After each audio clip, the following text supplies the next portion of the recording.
Mademoiselle Stanislava Vasilevich, qui s'entraîne pour ces mêmes Jeux de Los Angeles. Née en Pologne, élevée aux États-Unis, Stanislava, devenue Stella Walsh, jongle avec un record du monde, secondaire mais quand même, celui du 50 yards.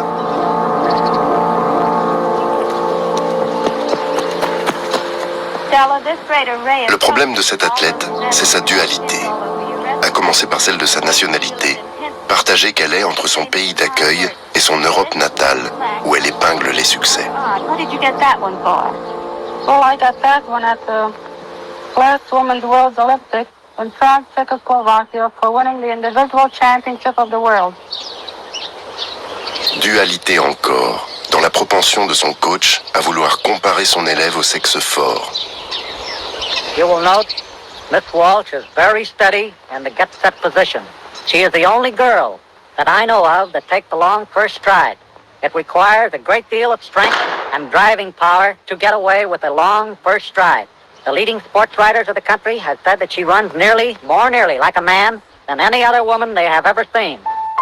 Certes, Stella court comme un homme, mais pas au point d'intégrer le premier véritable village olympique de l'histoire, réservé aux 1206 athlètes masculins des Jeux de Los Angeles, contre à peine 126 femmes logées dans un hôtel.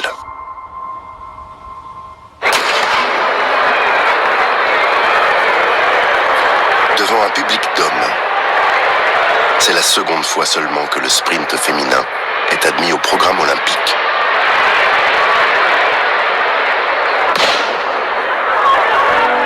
Lors de la finale, Stella, à l'extérieur, a du retard à l'allumage.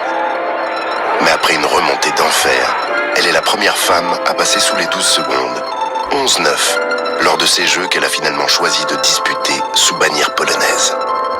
Introducing Miss Stella Walsh, who set a world's record for the 100-meter run.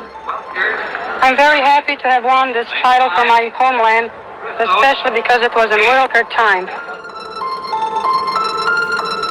Quand des années plus tard, Miss Walsh est tragiquement abattue par un voyou, son autopsie dévoile des organes génitaux masculins atrophiés.